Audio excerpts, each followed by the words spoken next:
আসসালামু আলাইকুম ওয়া রাহমাতুল্লাহি ওয়া বারাকাতুহু।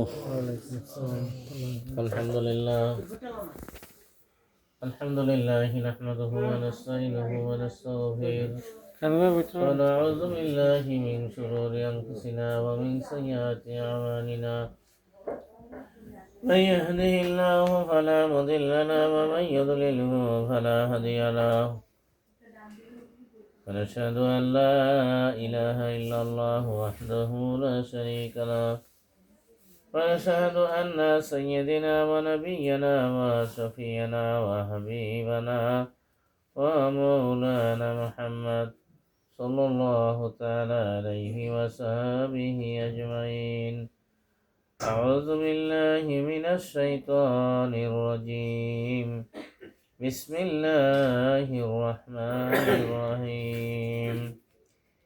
إن رحمة الله قريب من المحسنين وما أرسلناك إلا رحمة للعالمين. ما كان محمد أبا أحد من رجالكم ولكن رسول الله وخاتم النبيين وكان الله بكل شيء عليما. إن الله وملائكته يصلون على النبي يا أيها الذين آمنوا صلوا عليه وسلموا تسليما. اللهم صل على سيدنا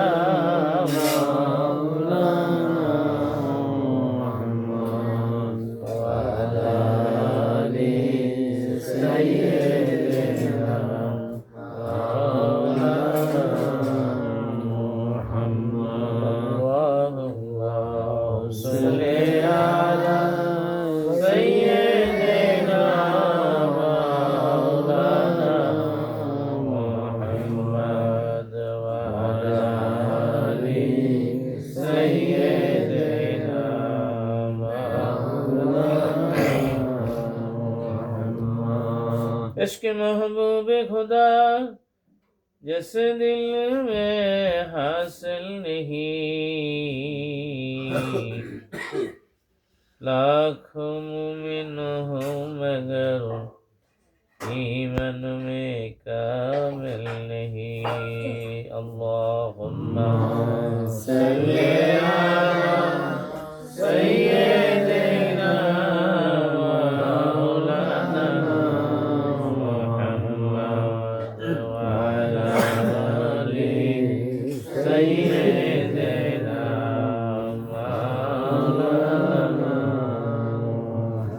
নিজে খোদা মজনু হইয়া দোস্তি করলেন যার সাথে, নামের সাথে নাম মিশাইয়া নাম রাখিলেন আরশেতে.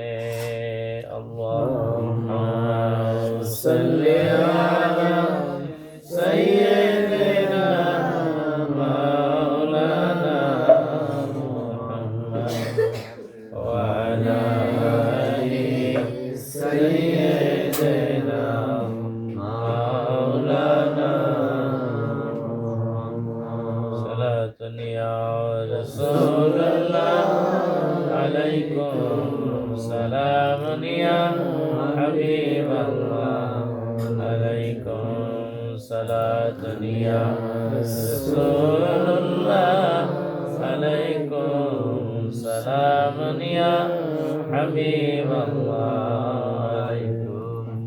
जलवागर हो अंबिया के मुक्तिदा, जलवागर हो औलिया के पेशवा. सलातनिया रसूलुल्लाह अलैकुम सलामनिया हबीबल्लाह अलैकुम. जलवागर हो या इमाम अल मुरसलीन, जलवागर हो रहमतल लिल आलमीन. सलातनिया रसूलुल्लाह अलैकुम سلاما يا حبيب الله عليكم نحمده ونصلي على رسوله الكريم لقد جاءكم رسول من أنفسكم عزيز عليه ما عنتم حريص عليكم بالمؤمنين رؤوف رحيم فإن تولوا فقل حسبي الله لا إله إلا هو عليه توكلت وهو رب العرش العظيم وتوكل تقديم محمد وعلي جبر يا نبي سلام عليك يا رسول سلام عليك يا حبيب سلام عليك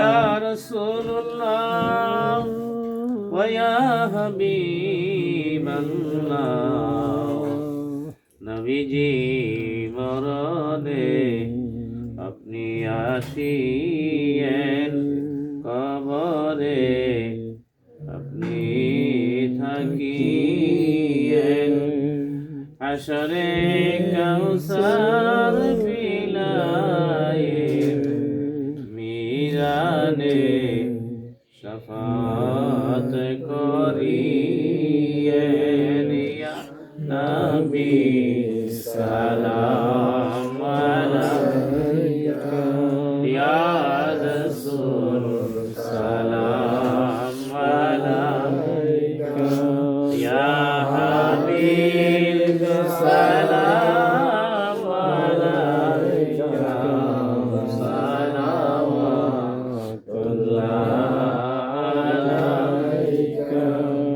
يا رسول الله ويا حبيب الله عرشك كعبة مدينة عرشك كعبة مدينة كعبك كعبة مدينة جنة المأوى مدينة يا نبي سلام عليك يا رسول سلام عليك يا حبيب سلام عليك صلوات الله عليك يا رسول الله ويا حبيب الله নবীজি আপনাকে সালাম আপনার বংশধর আসহাব তামাম মুহাম্মদ অতিবে মধুর নাম এই নামে নুরানি সারা জাহান ইয়া নবী সালাম আলাইকা ইয়া রাসূল সালাম আলাইকা ইয়া হাবিব সালাম আলাইকা সালাওয়াতুল্লাহ আলাইকা বালাগাল আলা বিকামালিহি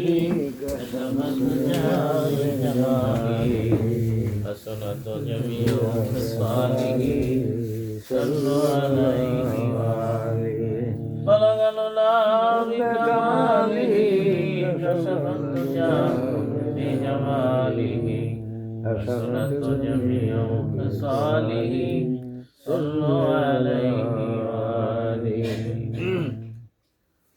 شكر الحمد لله الحمد لله على ذلك সমস্ত প্রশংসাই আল্লাহ পাকের, যিনি সমস্ত জাহানের মালিক, যে মহান আল্লাহ আকাশ পৃথিবী গ্রহ নক্ষত্র আশ্ব কুরসি লৌহ কলম বেহেশত দোজখ যাবতীয় সৃষ্টি বস্তু সৃষ্টি করেছেন, সেই পাক জাতের জন্যই আদি এবং অন্তের সকল প্রশংসা আলহামদুলিল্লাহ।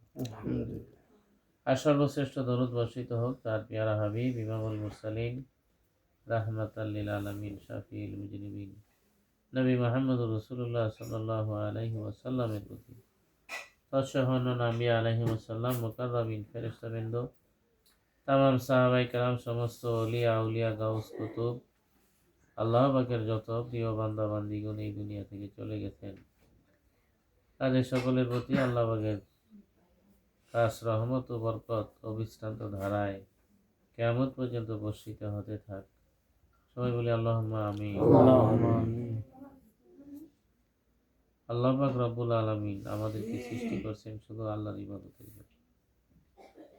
পবিত্র কোরআন শরীফে সুস্পষ্ট বলা হয়েছে এই কথা সূরা জারিয়াতের মধ্যে। আল্লাহ পাক বলেন, আমি মানুষ এবং জিন জাতিকে আমার ইবাদত ভিন্ন অন্য কোনো উদ্দেশ্যে সৃষ্টি করি নাই। ওমা খালাকতুল জিন্না ওয়াল ইনসা ইল্লা লিয়াবুদুন। জীবনের প্রতিটি মুহূর্তই ইবাদত। সমস্ত নবী রাসূলকে আল্লাহ পাক এই জন্যই পাঠাইছিলেন, মানুষকে যাতে এই বিদ্যা, এই জ্ঞান, এই জ্ঞান শিক্ষা দেন, যাতে সর্বক্ষণ মানুষ আল্লাহর ইবাদতে থাকতে পারে। যারা শিখবে এটা, এই বিদ্যা, এই এলেম, তারা ইবাদতে থাকতে পারবে। ইবাদত শুধু নামাজ, রোজা, হজ, যাকাতের মধ্যে সীমাবদ্ধ না। মূল ইবাদত আল্লাহর স্মরণ, আল্লাহর জিকির।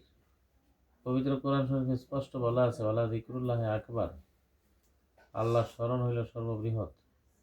আর নামাজ রোজা আমরা করি, একটা সীমানা আছে শরীয়তে, দৈনিক 5 ওয়াক্ত 5 বার, রোজা বছরে একবার, সম্পদশালী হলে জীবনে হজ একবার, যাকাত বছরে একবার। কিন্তু জিকির কতক্ষণ বলেন? দলিল আসেনি কোরআন শরীফে? এই ওয়াজগুলা খুব কম। যেটা মূল জিকির, যেটা মূল ইবাদত, এটা থেকে অনেক মানুষ গাফেল। আর এটা শিক্ষা দেওয়ার জন্য নবী রাসূলরা আসছেন। কারণ এটা কিভাবে করতে হয়, কিভাবে শিখতে হয়, যে মানুষের মধ্যে আল্লাহ পাক একটা অঙ্গ দিয়েছেন যেটার নাম কল্ব, অন্তর। কল্ব শুধু মানুষের আছে, ফেরেশতার নাই, অন্য মাখলুকের নাই। হৃৎপিণ্ড আর কল্ব এক জিনিস না। যা হোক, যারা আল্লাহর বুঝ দেয়, এই জন্য নবীজি বলছেন বুখারীর হাদিস, আলা ইন্না ফিল জাসাদে মুদগাহ ইজা সালুহাত সালুহাল জাসাদু কুল্লুহু ওয়া ইজা ফাসাদাত ফাসাদাতাল জাসাদু কুল্লুহু আলা ওয়াহিয়াল কালব। নবীজি বলেন, সাবধান জেনে রাখো, মানুষের দেহে একটা গোশতের টুকরা আছে, এটা শুদ্ধ হইলে সমস্ত দেহ শুদ্ধ, আর অশুদ্ধ হইলে সমস্ত দেহটা অশুদ্ধ। সাবধান জেনে রাখো, সেটা হইল মানুষের কল্ব বা অন্তর, আলা ওয়াহিয়াল কালব। তো কল্ব শুদ্ধ না হইলে ইমানও শুদ্ধ না, ইমান শুদ্ধ না হইলে নামাজও শুদ্ধ না, কোনো ইবাদতই শুদ্ধ না। মানুষের দেহের রোগ হয়, এটা গভীরভাবে বোঝার চেষ্টা করেন যে দেহে আছে, দেহের যখন রোগ হয় চিকিৎসা করলে ভালো হয় না আল্লাহর হুকুমে, সুস্থ হয় না? কলবের রোগ হয়নি? হ্যাঁ, আসেনি কোরআন হাদিসে কলবের রোগের কথা, অন্তরের রোগের কথা আসেনি? সূরা বাকারার মধ্যে আসেনি, ফি কুলুবিহিম মারাদুন ফাযাদাহুমুল্লাহু মারাদা। তো কলবের রোগ হয়, তো কলবের চিকিৎসা করলে কলবের রোগও ভালো হয়, যারা চিকিৎসা জানেন। কারণ কলবের কি কি কারণে রোগ হয়, আমরা যখন সাবালক হই, বালেগ হই, পৃথিবীর পারিপার্শ্বিকতা, বিভিন্ন সমাজ ব্যবস্থা, শয়তানের ওয়াসওয়াসা, নফসের কুমন্ত্রণা, এই মানুষ কি করে? পাপ করে, গুনাহ হয়। আর গুনাহ কি পাক না নাপাক? পায়খানা প্রস্রাবের মতো দেখা যায় গুনাহ নাপাকি? পায়খানা প্রস্রাব লাগাই কেউ নামাজ পড়বেন? মসজিদে ঢুকবেন? আল্লাহর কোরআন শরীফ ধরবেন? নাফাক অবস্থায় ধরবেন? বা কাপড়ে নাফাক আছে ধরবেন? কেউ, সবাই সচেতন। কলবে নাফাক লিয়া মানুষ মসজিদে ঢুকে নেই, কোরআন শরীফ পড়েনি, নামাজ পড়েনি, রোজা থাকেনি, হজ করেনি। তো কলবের নাফালিকি লিয়া এই ইবাদত করলে আল্লাহ পাকের সাথে, বান্দার সাথে যোগাযোগ হয়নি? এটা বুঝতে দেয় না, কে দেয় না? শয়তান। যাদের মধ্যে নফসানিয়াত, কুপ্রবৃত্তির আক্রমণ বেশি, তারা এদিকে আসতেই পারে না। মহাশত্রু শয়তান কিন্তু মহাজ্ঞানী, অনেক বড় আলেম, জানেননি না? শয়তান কি প্রথম শয়তান ছিল নাকি? আজাজিল ফেরেশতাদের উস্তাদ, সবাইকে শিক্ষা দিত, 6 লক্ষ বছরের বেশি আবাদত। তো কেন হইল তার উপরে লানত? আদি পিতা আদম আলাইহিস সালামকে সেজদা না করার কারণে, তাই না? আল্লাহকে সেজদা না করার, শয়তান তো আল্লাহকে সেজদা দিয়ে রাজি না, সবসময় আল্লাহর ইবাদত করে। আল্লাহর প্রিয় যেই ব্যক্তি তাকে মানতে রাজি না। এই কিয়ামত পর্যন্ত এই মাসালা, এই নিয়ম জারি থাকবে। আল্লাহর প্রিয় ব্যক্তিদেরকে যারা মানবে না তারা মূল হেদায়েত থেকে মাহরুম থাকবে, বঞ্চিত থাকবে। তাদের নামাজ বেশি, ইবাদত, ইলম, কালাম যতই থাকুক, আল্লাহ পাক যেটা চান যে তুমি মান্যতার রাস্তায় আসো, আদবের রাস্তায় আসো। যার মধ্যে আদব নাই তার মধ্যে দিন ধর্ম আছে? বুঝতে পারতেছেন না আমার কথা? বেয়াদব আল্লাহর রহমত থেকে মাহরুম। আল্লামা জালালউদ্দিন রুমি রহমতুল্লাহ আলাইহি এই কথা বলছেন। তাহলে আদব আল্লাহ পাকের একটা খাস দান। ইচ্ছা করলে আদব শিখতে পারে না কেউ। যে বুঝে দিন ধর্মের হকিকত, মূল রহস্য, সে আল্লাহর ভয়ে তটস্থ থাকে যে না জানি আমার আমল, আমার এলেম না জানি আবার ইবলীসের মতো হয়নি, শয়তানের মতো হয়ে যায়। আর যারা না বুঝে তারা মনে করে আমি কি কম বুঝি নাকি? বুঝছেন? ইবলীস কি বলছিল আল্লাহরে যখন সাজদা দেওয়ানোর কথা কইছে? ইবলীস কইছে আনা খায়রুম মিনহু। আরে সর্বনাশ, আমি আদমের চেয়ে ভালো, শ্রেষ্ঠ। আদম ভালো না ইবলীস আজাদিল ভালো, এটা কি আল্লাহ জানেন না? জানেননি? ইবলীস যে আল্লাহর এটা মনে করে দিল যে আনা খায়রুম মিনহু, জঘন্য কথা হইল না? আল্লাহ চরম অসন্তুষ্ট হইল। রে ইবলীস, যত এলেম, যত ইবাদত বন্দি, যতই শিখছো, বুজুর্গ হইছ, আমি আল্লাহ তো এমন সত্তা, যাকে সম্মানিত করতে চান সে মুহূর্তেই হয়েছে। আল্লাহ যা কিছু করতে চান কোন আল্লাহ ইজা আরাদাল্লাহু আরাদা শাইআন আয়াকুল লাহু কুন ফায়াকুন। আল্লাহ পাক যখন কোনো কিছু করার এরাদা বা ইচ্ছা করেন, কাউকে সম্মানিত করতে চান, তিনি যদি বলেন কোন, তাকে সম্মানিত করা হইলো, ফায়াকুন, সাথে সাথে সেটা হয়ে যায়। কিন্তু ইবলীস এই মাসলা মানলো না। আমি অনেক সিনিয়র, আমার অনেক এলেম, ইবাদত বন্দেগী। আল্লাহ বললেন যে ফাখরুজ মিনহা, এতে বারো, তুমি বিয়াদব, তোমার উপরে আমার লানত, তুমি আমার প্রিয় ব্যক্তিকে সেজদা করলে না, মানলে না। পৃথিবীতে এই সংকটটাই এখন প্রচুর। আমরা যেই হারে, যেই সিস্টেমে পৃথিবীতে চলছি, বিশেষত বাংলাদেশ এর যে পরিস্থিতি, আপনারা বলেন, মনের থেকে বলেন, এত যে ওয়াজ নসিহত, হাজার হাজার লাখ লাখ ওয়াজ নসিহত, এত আলেম ওলামা, আপনারা দেখেন তো দিনের খেদমতের জন্য আলেম কয়জন আছে? নবী রসুলরা যেভাবে করছিলেন, সমস্ত নবী রসুল, আদি পিতা আদম আলাইহিস সালাম থেকে আমাদের নবী পর্যন্ত, আপনারা বলেন তো, এই যে এত আলেম ওলামা, এত ওয়াজ নসিহত, এত যে মাহফিলে বক্তারা আসেন, আল্লাহর ওয়াস্তে বক্তা আসেননি ওয়াজ করার জন্য? আপনি আমি যাইনি এই ওয়াজ শুনতাম, তারার ওয়াজ শুনে হেদায়েত হইবেন না গুমরা হইবেন? সত্যটা স্বীকার করেন, ইতস্ত করে লাভ নাই তো। ইতস্ত করে কোনো, যদি সত্য কথার ইতস্ত করেন, আল্লাহ হয়তো তুই বড় বেজাল। কোন নবী রসুল, একজন নবী যদি চাইতো মানুষের কাছে হাদিয়া তো বা নজরানা হেদায়েতের বিনিময়ে, তাইলে তো দলিল করা যেত। একজনও তো নাই। আর আল্লাহ না করছেন, তাদের কথা শুনো না। যারা পৃথিবীর ধন সম্পদ, টাকা পয়সা, সুনাম, খ্যাতি অর্জন, এগুলির জন্য নসিহত করে, তোমরা তাদের কথা শুনো না, মাত্র শুধু তাদের কথা শোনো। সূরা ইয়াসিন, এদের তো আলেম ওলামা থাকলে, অর্থ বুঝলে, বা আপনারাও এই কথাগুলো রিপিট করে দেখেন, পরে এই কথাগুলো ওয়াজগুলো মিলেনি, দলিল আসেনি কোরআনে। আল্লাহ যেখানে না করলেন তাদের ইত্তেবা করো না, তা আমরা যাই তারা আরো ইস্তেকবাল দা আনি, 50,000, 60,000, 1 লাখ, এরপরে মানুষের কাছে চান্দা করি, ধান্দা করি, সভাপতি করি, এরপরে মনে করি যে এই সমস্ত আলেম দাওয়াত দেওয়া কবরবাসীর রুহের মধ্যে সওয়াব পড়বে। আল্লাহ বলেন যে, আল্লাহ বললেন যে তোমারে আমি আকল দিছি, জ্ঞান, তুমি আশরাফুল মাখলুকাত, হ্যাঁ, তোমাকে আমি আকল দিছি। তুমি লেখাপড়া না জানলেও প্রত্যেকটা মানুষের মধ্যে আল্লাহর দেওয়া একটা নিয়ামত আছে, সেটাকে বলে আকল। একটা মানুষ মূর্খ হইলেও দেখবেন MA ফাঁসের চেয়ে তার আকল ভালো, তার মধ্যে আদব কায়দা, লেস তুমি যাতে বুঝ ভালো, সে নম্র ভদ্র। আমরা অনেকে দেখবেন অনেক বড় শিক্ষিত, কিন্তু মা বাবার সাথে, প্রতিবেশীর সাথে তার এলেমের, তার পৃথিবীর যোগ্যতার অনেক ফখর, কি আছে না বাস্তবতা নাই না? জি তাহলে যে আকলের এই যে হক, যে বান্দা আমি তোমাকে আকল দিলাম, তুমি এগুলি যাই না শুনে উল্টা পথে গেলা, তোমরা মেজরিটি পার্সেন্ট এটা করলে আমি গ্রহণ করব?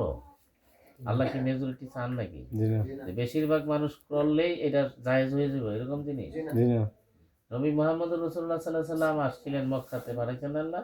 জি তো দীর্ঘ 10 বছর উনি দিন প্রচারের চেষ্টা করছেন। আর আল্লাহর হাবিব তার অসংখ্য কি ছিল? মুজেজা দেখছেন সরাসরি, দেখেও তো ইমান আনে নাই। জি 10 বছর চেষ্টা সাধনার পরেও তার সমাজের বংশের আপনজনরা সবাই কি কলমা পড়ছিল? জি না সবার নসিব হয়েছিল? জি না হয় নাই। কিন্তু শেষমেশ কি করলো? নবীরে মাইরা লাউনের ফন্দি করল না, করছে না? জি তারপর আল্লাহর হুকুমে নবীজি হিজরত কইরা মদিনায় চলে গেছে। যারা চিনলো শুধু তারাই না হেদায়েত পাইল। জি না তাহলে আমরা কলব শুদ্ধ রাখা, কলবে নাফাকি রেখা, কলবে জানি কোরআন হাদিসে স্পষ্ট বলা আছে শয়তান যে এত মহা দুশমন, আমরা আমাদের দেহের কোন জায়গায় থাকে কল কথা বুঝেন না? তো সবাই জানেন এটা, শয়তান কই থাকে? হাতে, জি না মাথার থাকে, কানে, বড় কথা পাঞ্জাবি ফকেটে শয়তান থাকে? কোথায় থাকে? অন্তরে থাকে, স্পষ্ট বলেন। আর শয়তান মধ্যে আছে মনে আল্লাহ কালবে না আদম। এগুলি যাই না শুনেই করতেছি আমরা সবাই। হ্যাঁ, তাহলে কলবে শয়তান থাকে, এই কলবের শয়তান লই মসজিদে যাই, জানাজা নামাজ পড়ি, আমার মনে মনে কি আমি তো নামাজ পড়ি, আমার বেহেশতের চাবি ঠিক আছে। নামাজ নবীজি এইভাবে শিক্ষা দিচ্ছেন, এইভাবে পড়েন, এইভাবে পড়া শিখছেন বা চেষ্টা করতেছেন? বিবেককে আকলকে প্রশ্ন করেন। আল্লাহর হাবিব সাল্লাহ সাল্লামে আল্লাহ পাক যেই দিন ধর্ম দিছেন, নবীজিকে দেখে সাহাবায়ে কেরাম যেই দিন ধর্ম শিখছেন, যেভাবে নামাজ পড়ছেন, আমরা কোরআন হাদিস থেকে আমরা ওয়াজ শুনতে শুনতে বেবহুর হয়ে গেছি। কম ওয়াজ জানে না কেউই, আশা করি অনেক ওয়াজ জানেন আপনারা। হযরত আলী রাদিয়াল্লাহু তাআলার ঘটনা জানেন না? নামাজের মধ্যে যে পায়েতে তীর খুলে লাইছে, তো তারাও তো নামাজ পড়ছে, আমরাও পড়ি। আমরা মশা কামড় দিলে সহ্য হয়নি না, এরপরে মনোযোগ থাকে কিনা সত্য কথা দিলাম। মনোযোগটা যে থাকলো না, তো নামাজটা পরিপূর্ণ হইলো। আবার মনে করতেছি নামাজ হয়ে গেছে। নামাজ যে হয় নাই আপনার মনোযোগ ছাড়া, এটা কোরআন শরীফ আল্লাহ কই দিয়েছে, তোমার নামাজ হয় নাই, তোমার এই নামাজের বিনিময়ে তুমি জান্নাত তো পাইতে না, তোমার লাগে ওয়াইল রুজুক রেডি আছে, নামাজ পড়ে। ফাওয়াইলুল লিল মুসাল্লিন আল্লাযিনা হুম আন সালাতিহিম সাহুন। এই সব কথাবার্তা জানার পরেও কোনো ব্যক্তির কাছে দিনের ইসলামের সঠিক দাওয়াত পৌঁছানোর পরে যদি সে উপলব্ধি না করে, ফিরে না আসে, সে আখেরাতে বাঁচার উপায় আছে? কাজেই মনে করেন এই আখেরি জমানা ফেতনার জমানা, ভয়ানক ফেতনা ফাসাদ, অশান্তি, বিশৃঙ্খলা চতুর্দিকে, এটা হবে। নবীজি বলছেন এই ফেতনা কিয়ামত হওয়ার পূর্বে এই ভয়ানক ফেতনা হবে। আল্লাহ দয়া করে যাকে রহম করেন, সে সঠিক হেদায়েতের রাস্তা পাবে, কামেল মুর্শেদ পাবে, তরিকা পাবে, তার আকীদা বিশ্বাস মজবুত থাকবে। পৃথিবীর চলমান যে বেদাত, যে কুসংস্কার, ধর্মের নামে, ইসলামের নামে, এগুলির সাথে সে গা ভাসাবে না। দৃঢ়তার সাথে তে হিম্মতের প্রতি নবী রসুলের সঠিক পথে কায়েম থাকবে না। ব্যতিক্রম আছে কথা। আর যারা সামাজিকতা মানবে, মনে করবে যে না দুনিয়া চলছে হন এইভাবে, আমার টিকিটে হাজারা মৌলবি পাওয়া যায় না, আর আমার খুব বিদেশ থাকে, লাখ লাখ টাকা কামায়, আমি যদি 50,000 দেই, তাহলে আমার সভাপতির পদটা দিলে তো আমার একটা বিরাট নাম হয়ে গেল। কারণ এইটা বিরাট একটা চেয়ার, বিরাট একটা সম্মান। 50,000 গেলে গেল, বাবা দেহ ফুটাইতে মনে করলে ঠিকই তো, আব্বারে অত একটা সম্মানের জায়গা বসাইলাম, বিরাট কাজ হয়ে গেল। এগুলির নাম দিন ধর্ম? আপনার বিবেককে আপনি প্রশ্ন করেন না। মাহফিলের জন্য, মাদ্রাসার জন্য, খানকার জন্য, মসজিদের জন্য, পীর সাহেবের জন্য আপনারা কে বলছে ধান্দা ধান্দা করতে, মানুষের কাছে হাত করতে? আমার দেখান কোরআন হাদিসে দলিল। আল্লাহ রাসূল করছেন? যারা ওই লেখাপড়া করছে, টাইটেল ভাস, দাওরা ভাস, আমরা মৌলবীর হাদিস জিঙ্গান, যে একটা হাদিস দেখান যে দিন ধর্মের জন্য তোমরা মানুষের কাছে চান্দা চাওছে, হাত কত, টাকা পয়সা তুলো। এখানে তো আমার আল্লাহর রহমতে বেশ কয়েকজন সালেক আছে না, মুরিদ আছে না, আপনারা আছেন না? কইসলাম নি রাখেন না, আমারটাই আমি প্রমাণ করি যে আপনারা এই কারোর মাধ্যমে কি বলা হয়েছে নি যে হ্যাঁ আপনারা যে কয়জন আছেন ইয়া করেন, কালেকশনটা করে মাহফিলের আগে পাঠাই দিয়ে। জি না দেখা যায় সত্য কথা ভালো লাগবে না, যতই মধুর হোক, আল হাক্কু মুর। এই জন্যই নবীজি 1400 বছর আগে ভুলে গেছে, সত্য সবসময় তিতা, মিঠা লাগবে না। যে এই তিতা ওষুধের মধ্যে ভালো গুণ, এটা পৃথিবীতে আল্লাহ প্রমাণ রাখছে। রক্তে কোলেস্টেরল বাড়া হইলে, আপনার রক্ত যদি নষ্ট হয়ে যায়, এটার মধ্যে যদি আপনার অ্যালার্জি থাকে, তখন করল্লার রস, উদয়ের রস খাইলে 1 সপ্তাহ আপনার রক্ত পরিষ্কার হয়, অ্যালার্জি কমে যায়, ডায়াবেটিস কমে যায়।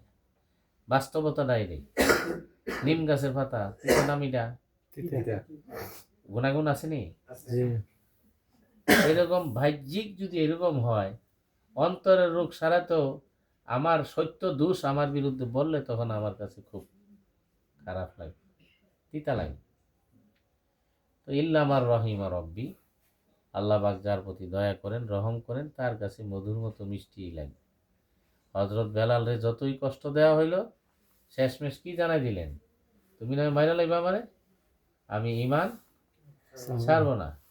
হযরত ওমর রাদিয়াল্লাহু তাআলা আনহু, ওই যে নবীরে নাউজুবিল্লাহ, উনি যেই উদ্দেশ্যে বাড়িছিলেন খোলা তলোয়ার নিয়া, এই কুরাইশের তারা বিরাট পুরস্কার ঘোষণা করছিল, মুহাম্মদের কল্লা যে আইনা দিতে পারবে তার বিরাট পুরস্কার দেওয়া হবে। ওমর রাজি হইল, খোলা তলোয়ার নিয়ে প্রকাশ্যে বাড়িয়ে গেল। যাওয়ার পথে ওনার এক বন্ধুর সাথে দেখা হইলো, বলে কই যাও? মুহাম্মদের কেল্লা আনতাম। কই না, পরে আনো, তোমার বইন আর বইনজামাই তো মুহাম্মদের ধর্ম কলমা পড়ে মুসলমান হয়ে গেছে। কি কাহা, তো গিয়া দেহ। হযরত ওমর গিয়া দেখেন ওনার বোন আল্লাহর নবীর উপরে কোরআন নাজিল হয়েছে, কোরআন শরীফ পড়তেছিলেন। হযরত ওমরের আগমন থেকে ধরে তারা এটা লুকাই টুকাই চুপ হয়ে গেল। ওমর কইলেন, কি করতেছিলা? পরে বললেন যে আমরা তো মুসলমান হয়ে গেছি, আমার নবীর উপরে যে কোরআন নাজিল হয়েছে এটা আমরা পড়তেছিলাম। উনি এই কথা আগুনে রাগ হইয়া ইচ্ছা মতো মায়ের ধুর করলেন, তারা রক্তাক্ত করে লইলেন। করার পরে মায়া লাগলো যে কি ব্যাপার, কি করলাম এটা, মারলাম আপন বোন। তখন মন একটু নরম হয়েছে, পরে কইল যাচ্ছে কি পড়তেছিল আমার একটু শোনাও তো দেখি। তারা বললেন, তুমি এটা পড়তে হলে তোমার তো গোসল পাক হইতে হবে, আল্লাহর কালাম কোরআন শরীফ, এটা তো অপবিত্র ব্যক্তি পড়তে পারে না, ধরতে পারে না। পাক সাফ হইলেন, পড়লেন সূরা তাহা 16 পারা দিলা। আল্লাহ আল্লাহ যার নসিবে হেদায়েত রাখে।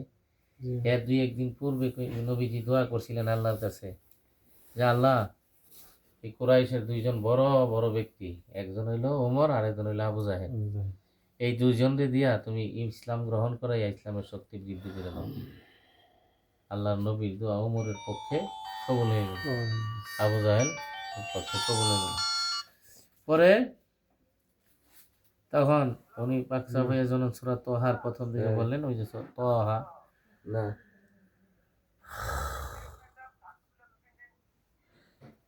কি আরে আচ্ছা রাগ আল্লাহর কালাম প্রথম সূরা তাহা কয়েক আয়াত করার পরে ওনার মন মোমের মতো গলে গেল। ইন্নানি আনাল্লাহু লা ইলাহা ইল্লা আনা ফা'বুদুনি আকিমিস সালাতা লিযিকরি। তিনি পেরেশান হয়ে, এত মধুর কালাম, এত শান্তি আল্লাহর বাণী, আমাকে মুহাম্মদের কাছে লইয়া চলো। আল্লাহ ওনার নসিবে ঈমান রাখছেন, উনি কালেমা পড়া মুসলমান হয়ে গেলেন ইসলামের। উনি মুসলমান হওয়ার পরে এই মক্কার কুরাইশদের পাওয়ার অনেক বেড়ে গেল না? উনি তো একজন মানুষ হয়ে, আল্লাহ মানুষকে দিয়েই মানুষের মধ্যে হেদায়েতের কাজ করেন, যারা জ্ঞান আছে তারা বুঝে। হযরত ওমর ইসলাম গ্রহণের পরে নবীজিকে বলেন, ইয়া রাসূলুল্লাহ, ফলায় সলায় নামাজ পড়াম কিনে আমরা, সত্য ধর্ম ইসলাম, প্রকাশ্যে আজান দেওয়া হবে, জমাত করবো, নামাজ পড়া, কে বাধা দেওয়া, যে আসবো তার গর্দান ফেলাই দেবে। উনি তো অনেক বীর পুরুষ ছিলেন। যাক, অল্প সময়ে আমরা যেটুকু বললাম একটু ফিকির করেন, ভাবেন যে খাঁটি দিন ধর্মের প্রতি আসা দরকার। এটা নসিব, আল্লাহ যাকে তৌফিক দেন সে অতি সহজ ইয়াদখুলু মান ইয়াশাউ ফি রাহমাতি। আল্লাহ দয়া করে যাকে তকদির বা যাকে নসিব করেন সে আসতে পারে পানির মতো। কারণ এই জিনিস পাওয়া যায় না এই জামানায়, হক্কানি আলেম খাঁটি পীর মাশাইখ পাওয়া খুব কঠিন হয়ে দাঁড়ায়। লোভ মুক্ত, হিংসা মুক্ত এরকম হক্কানি আলেম পাওয়া কি সহজ বিষয়? কঠিন বিষয় না? তো যদি কেউ পেয়ে যায় এটা তার খুশনসিব, যদি তাকে সে বুঝতে পারে যে না এমন কামেল ব্যক্তি আমার দরকার, যিনি ফি সাবিলিল্লাহ আল্লাহর রাস্তায় আমাকে দিন ধর্ম শিক্ষা দিবেন, যার মধ্যে হিংসা নাই, লোভ নাই, অহংকার নাই, তাকাব্বুরি নাই, যার মধ্যে নবী পাক সাল্লাল্লাহু আলাইহি সাল্লামের সুন্নতের আমল আছে, তো তাকে মান্য করতে আমার অসুবিধা কোথায়? অসুবিধাটা হইলো এক হলো শয়তানের বাধা, আর একটা হইলো আমার নফস বাধা দেয়। কাজেই শুদ্ধ মানুষ হইয়া কবরে যেতে হবে। আলা লিল্লাহি দ্বীনুল খালিস, আল্লাহ পাকের জন্য বিশুদ্ধ দিন আবশ্যক। আর ভালো হইতে গেলে প্রত্যেক মানুষের, শিক্ষিত অশিক্ষিত, ধনী গরিব, পুরুষ মহিলা, সবাই কল্ব বিশুদ্ধ হইতে, কল্ব সালিম করতে হবে। সবার কলবে শয়তান থাকে, একমাত্র যার কলবে আল্লাহর জিকির আছে তার কলবে ছাড়া। জেকে জাকেরিন যারা, এটা অনেক আলোচনা কথাবার্তা আছে, আল্লাহ পাক তৌফিক দিলে আমরা বলবো। আবার সিঙ্গিতে কিছু বললাম, সব অকাট্য দলিল। ইয়া আইয়ুহাল্লাযীনা আমানু যকুরুল্লাহা যিকরান কাসীরা, জানেন সবাই, পালন করেন না। নামাজ পড়েন কাসীরা, এটা আল্লাহ বলেন নাই। 5 ওয়াক্তের বেশি নামাজ কেউ না পড়লে দৈনিক তার গুনাহ হইব নাকি? তো জিকির এক মুহূর্ত না করলে তার গুনাহ হবে। কোরআনের অকাট্য আয়াত যিকরান কাসীরা, বেশি বেশি আমার জিকির করো। এভাবে আর আবার ঘুরাইয়া বলছেন, ইয়া আইয়ুহাল্লাযীনা আমানু লা তুলহিকুম আমওয়ালুকুম ওয়া আওলাদুকুম আন যিকরিল্লাহ ওয়া মান ইয়াফআল যালিকা ফাউলাইকা হুমুল খাসিরুন।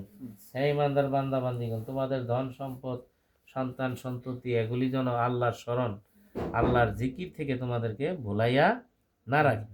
আর যারা ভুলা থাকবে তারা কি হবে? ক্ষতিগ্রস্ত হবে। পৃথিবীর বিবি বাচ্চা ছেলে মেয়ে সবাই মৃত্যুর পরে পলায়ন করবে। 30 পারার মধ্যে সূরা আছে, আপনারা যারা পড়তে পারেন, ইয়াউমা ইয়াফিরুল মারউ মিন আখিহি উম্মিহি ওয়া আবি ওয়া সাহিবাতিহি ওয়া বানি। মানুষ পলায়ন করবে পিতা মাতা থেকে, সন্তান থেকে, স্বামী স্ত্রী থেকে, কেউ কারোর পরিচয় দিবে না। তো পৃথিবীর এই ক্ষণস্থায়ী সম্পর্কের জন্য মহামূল্যবান হায়াত যদি আমরা এভাবে ব্যয় করি আর আল্লাহর স্মরণ থেকে গাফেল থাকি, খাঁটি দিন দেরি থেকে দূরে থাকি, তো এটা চরম আহাম্মকের কাজ হবে। সময় চলে গেলে আর পাওয়া যাবে না। পৃথিবীর এক একটা মুহূর্ত, এক একটা নিঃশ্বাস, এক একটা দিন মহামূল্যবান। কারণ অল্প সময়ের জন্য আসছি পৃথিবী, আমাকে আপনাকে সবাইকে চলে যেতেই হবে, এখানে থাকার কোনোই সুযোগ নেই। আর মৃত্যু কারোর কাছে কোনো খবর দিয়েও আসবে না। আল্লাহ পাক তৌফিক প্রদানকারী। অল্প সময়ে আপনাদেরকে আমরা যেটুক কথা বললাম, আল্লাহ পাক আমাকে সহ এখানে যারা আছেন দূরে, দেশে বিদেশে বাইরে, সবাইকে যেন পালন করার তৌফিক দিন। আল্লাহুম্মা আমিন। আহ্বান জানালাম খাস মুজাদ্দিদিয়া তরিকার পক্ষ থেকে তওবা করার জন্য, বায়াত হওয়ার জন্য। যেখানে কামেল মুর্শিদ পান, যার কাছে গেলে আপনার কলব জিন্দা হবে, নুরানি হবে, আলোকিত হবে, কলবের গুনার ময়লা উঠে যাবে, এমন যে কোনো কামেল ব্যক্তির কাছে দ্রুত বায়াত হয়ে যান। আর যদি কারো এরকম সন্ধান পান, দেরি না করে দ্রুতই তার কাছে তওবা। কারণ বায়াত হইতে তো টাকা পয়সা লাগে না, লাগে নাকি? আমরা যে সিস্টেমে আমাদের 3 বছর থেকে তরিকাতের যে খেদমত আঞ্জাম দিই, ফি সাবিলিল্লাহ, আল্লাহ রাস্তায়, আমাদের এখানে গেলে মনে করেন বায়াত হন আর না হন, বেড়ার মেহমানদারি সিস্টেম আছে, কোনো টাকা পয়সা না, ফি সাবিলিল্লাহ থাকতে পারবেন, বেড়াইতে পারবেন। হ্যাঁ, তালিম তরবিয়ত গ্রহণ করে, এটা নবী রসুল, সমস্ত নবী রসুলের, আমাদের নবী মুহাম্মদ সাল্লাল্লাহু আলাইহি সাল্লাম সহ নবীর খাঁটি নায়েব যারা, প্রতিনিধি যারা, তাদের সবার কাছে এই সিস্টেম থাকবে মেহমানদারি। তাদের কাছে ভালো মানুষ হইতে গেলে ভালো মানুষের সহবতে থাকতে হবে না? যে কোনো বিদ্যা শিখতে হলে উস্তাদের কাছে যাওয়া লাগে তো, শিখতে হবে। এবং তবে এটার একটা মূল বৈশিষ্ট্য যে এই কামেল মুর্শিদ যারা, তারা ফি সাবিলিল্লাহ, আল্লাহর সন্তুষ্টির জন্য, নবীর সন্তুষ্টির জন্য, আখিরাতের কামিয়াবির জন্য তিনি নিজের ইচ্ছায়, আল্লাহ তাকে যা তৌফিক দিয়েছেন, সর্বনিম্ন 3 দিন পর্যন্ত মেহমানদারির সিস্টেম থাকে। এটা সুন্নাত। শুকর আলহামদুলিল্লাহ, এরকম ফেতনার জামানায় আল্লাহ পাক দয়া করে আমাদেরকে এই দিনের খেদমতে আঞ্জাম দেওয়ার তৌফিক দিচ্ছেন। আল্লাহ পাকের দরবারে লক্ষ কোটি শুকরিয়া। যাহা আহ্বান জানাচ্ছি, দাওয়াত করতেছি, আপনারা জানেন, শোনেন, দেখেন। যদি মন চায় যে কোনো সময় তওবা করে তরিকার এই দাওয়াত কবুল করেন, কামিয়াব হবেন আপনারাই। কল্ব জিন্দা হইলে তো আপনি লাভবান হবেন না, আপনি তো জিন্দা হওয়ার অবস্থা আর আগের অবস্থা আপনিই বুঝবেন। তখন মনোযোগ মহব্বতের সাথে কাজ করলে, যদি করে আর কি, তখন মুরিদ হয় অনেকেই, কিন্তু স্কুলে সব অনেকেই ভর্তি হয়। ভালো রেজাল্ট কয়জনে করতে পারে? ক্লাসের নিয়ম কানুন শৃঙ্খলা কয়জনে মানে? এটা পীরের দোষ না, তরিকার দোষ না। তার পীর মুর্শিদ তাকে যেভাবে শিক্ষা দিচ্ছে, তাকে যেভাবে আমলের কথা বলছে, সে করে না। তা আপনি লেখাপড়া না শিখলে ভালো রেজাল্ট করতে পারবেন? জি না। তো যারা খাঁটিভাবে আমল করে, কাজ করে, সে নিশ্চয়ই একটা ভালো রেজাল্ট, একটা ভালো ফলাফল সে পাবে।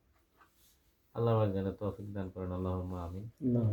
আমাদের বাৎসরিক মাহফিল গেছে গতকাল, খুব ক্লান্ত আমি, আল্লাহ পাকের দয়া যে আসতে পারছি, শুকরিয়া। ফারুক মিয়া এই ঘর করছেন, ওনারা দুই ভাই এখানে থাকেন। আল্লাহ যেন তাদের সবার উপরই রহমত বরকত নাজিল করে মিলেমিশে থাকতে পারে পৃথিবীতে। আল্লাহ পাকের কাছে আমরা তৌফিক চাই, আল্লাহুম্মা আমিন। এখন দোয়া হবে, সূরা ফাতিহা শরীফ একবার, ইখলাস শরীফ 3 বার, কিছু দুরূদ শরীফ পড়েন।